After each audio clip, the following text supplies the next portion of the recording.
Bhagalpur Z plus सुरक्षा के साथ आरएसएस प्रमुख मोहन भागवत पहुंचे भागलपुर के कुप्पा घाट। सौंदर्यकृत सद्गुरु निवास का किया लोकार्पण। मोहन भागवत का बड़ा बयान, देश की एकता और अखंडता को बनाए रखें और करें भारत मां का सम्मान। भागलपुर के ऐतिहासिक कुप्पा घाट में आज 10 फरवरी को अखिल भारतीय संत मत सत्संग महासभा महर्षि महीनी आश्रम कुप्पा घाट भागलपुर द्वारा भव्य लोकार्पण कार्यक्रम का आयोजन किया गया। इस कार्यक्रम में सौंदर्यकृत सद्गुरु निवास का लोकार्पण किया गया। संघ संचालक मोहन भागवत राजधानी एक्सप्रेस से नवगछिया स्टेशन पहुंचे। नवगछिया स्टेशन पहुंचते ही लोगों ने उनका फूल माला व पुष्प गुच्छा देकर भव्य स्वागत किया। उसके बाद वह नवगछिया से विक्रमशिला पुल होते हुए भागलपुर के कुप्पा घाट पहुंचे। लोकार्पण कार्यक्रम के उद्घाटनकर्ता के रूप में आचार्य महर्षि हरिनंदन परमहंस जी महाराज, मुख्य अतिथि के रूप में राष्ट्रीय स्वयंसेवक संघ के संचालक मोहन भागवत और विशिष्ट अतिथि के रूप में श्री महावीर स्थान न्यास समिति पटना के आचार्य किशोर कुणाल ने संयुक्त रूप से फीता काटकर व नारियल फोड़कर किया। जेड प्लस सुरक्षा के साथ भागलपुर में मोहन भागवत कुप्पा घाट के लोकार्पण के कार्यक्रम को लेकर आ रहे आरएसएस के संघ संचालक मोहन भागवत को लेकर सुरक्षा के मद्देनजर पूरी तैयारी की गई थी। आरएसएस प्रमुख मोहन भागवत को लेकर जेड प्लस सुरक्षा की व्यवस्था भी की गई थी। चप्पे चप्पे पर 78 सीसीटीवी कैमरे के द्वारा निगरानी रखी जा रही थी। उनकी सुरक्षा को लेकर 300 अतिरिक्त पुलिस बल की भी तैनाती की गई थी।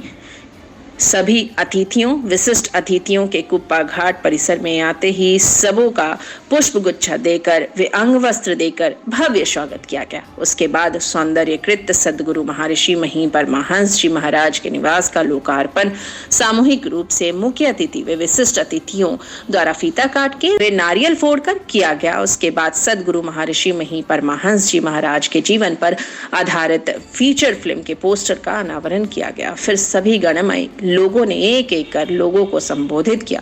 संघ प्रमुख भागवत ने कहा, एकता व अखंडता को बनाए रखें, भारत मां का सम्मान। संघ प्रमुख मोहन भागवत ने लोकार्पण कार्यक्रम में अपने संबोधन में बड़ा बयान देते हुए कहा कि अपने देश के प्रति एकता व अखंडता को बनाए रखें, साथ ही भारत मां के सम्मान में युवा अपना समय दें। साथ ही उन्होंने कहा, सत्य की परख करने के लिए अत्याधुनिक जरूरी है।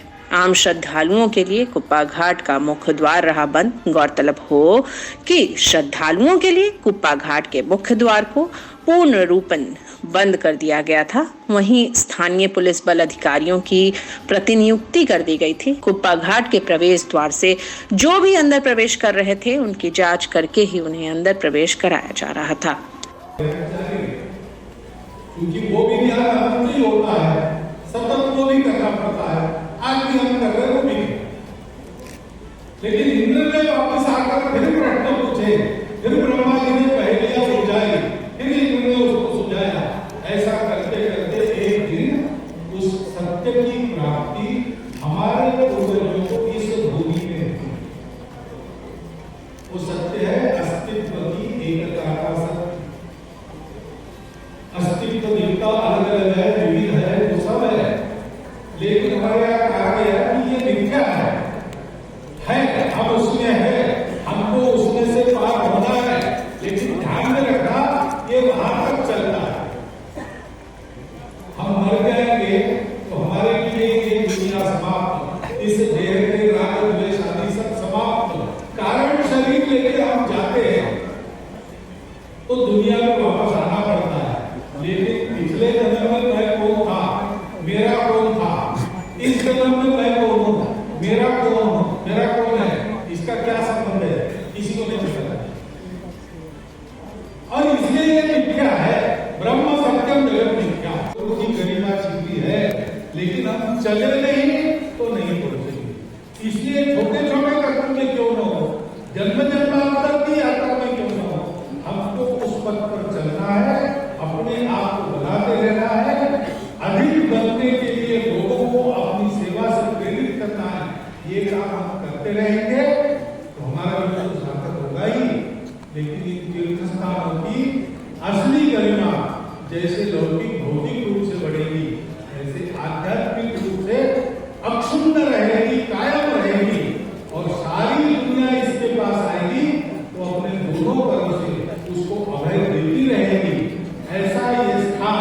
पवित्र स्थान यहाँ बार बार आवे, इस प्रकार से आवे, इस प्रकार से रहे और अपने बारे में ऐसा सोचते हुए संतों के जीवन प्रकाश में, उनके उपदेशों के प्रकाश में अपने आप को आगे बढ़ावे।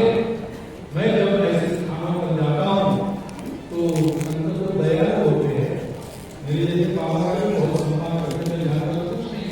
ये सारी तोता तो मैंने आपके सामने बताई, उनसे सुन भी लेकिन अनुभूति तो आकर नहीं को उनके पास है। ये मेरी तो कागज लिखी है, लेकिन उनकी कही है, इसलिए आपको बताने का साहस मैंने किया। इसका प्रमाण मुझे मत मानना, इसको मेरे को मत देखना, इसकी सत्यता को पढ़ना है तो हमारे संतों को देखना, साक्षात्कार महापुरुषों को देखना और देखकर वैसा होने का प्रयास करना। ऐसी भावना के लिए मैं यहाँ आता हूँ, उस प्रकार से मैं यहाँ आया हूँ। ये अवसर मुझे जिन्होंने दिया, उन सभी संतों को मैं मेरा धन्यवाद अर्पण करता हूँ। और आपने ये उदाहरण इतने देर तक सुन ली, इसलिए आपके प्रति मेरी कृतज्ञता अर्पित करते हुए मेरे भाषण को समाप्त करता हूँ। श्री सद्गुरु संत वृंद, उपस्थित सभी मान्यवर नागरिक सज्जन,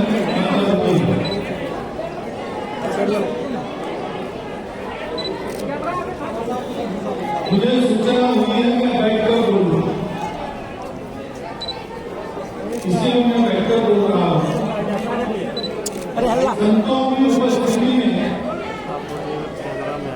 ये दुर्घटना में पहली बार कर रहा हूं, तो व्यवस्था वैसी है।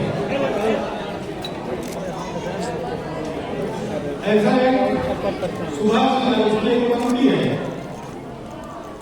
प्रासाद शिखरस्तोपि काकोपि गरुडायते।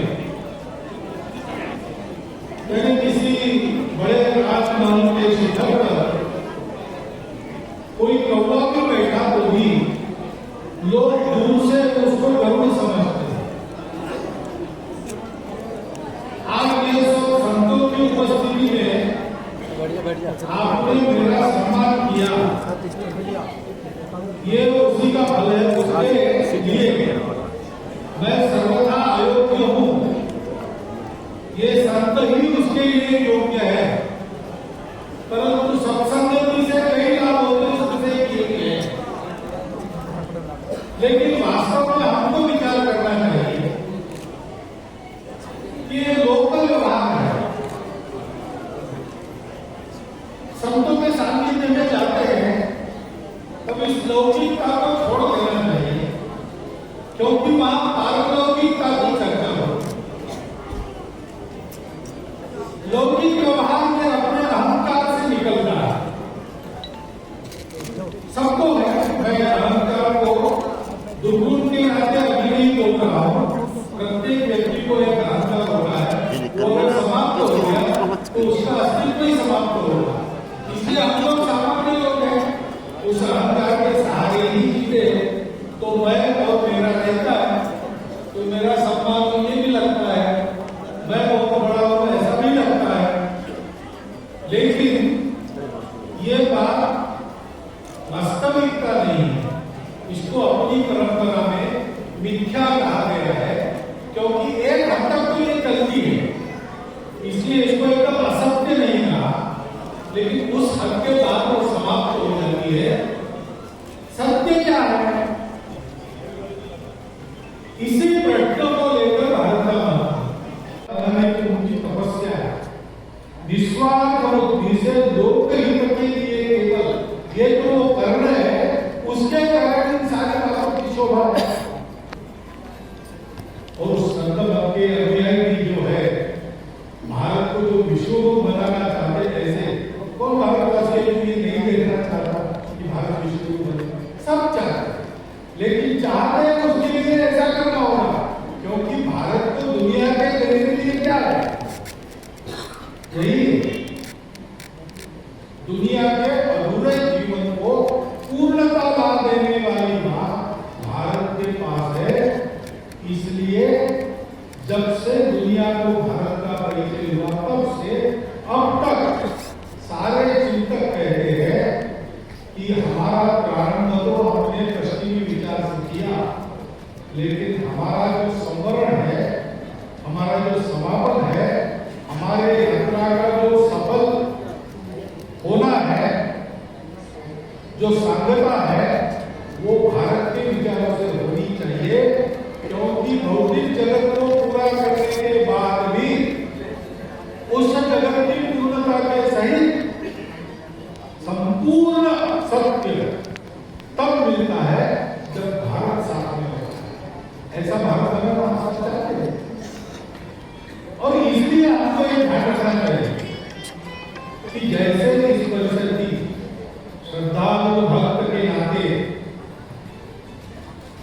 मैं यहाँ था, तब मैं गुरु से सुनता था, लेकिन मुझे भी सौभाग्य प्राप्त हुआ यहाँ आने का। तो इस मत की साधना में मैं आऊंगा नहीं आऊंगा तो आ सकता है, लेकिन भारत की जो भी साधना है वो ऐसी है। साधना का गंतव्य है आत्म दर्शन, अपने को पहचानना, और यही रास्ता है। नाम रूप गंध, इस रास्ते से जाओ, नाम के परे जाओ, साक्षात्कार हो। ये सब ने कहा है, और सब कहते हैं कि अपने को जानो, अपने में उस सत्य को देखो, सब में उस सत्य को देखो, और वैसा करो तो जीवन सार्थक है। ये तो हम सबको चाहिए। तो हम चाहेंगे इस परिषद को शोभा और बढ़ती रहे, उसके लिए जो भौतिक काम करने हैं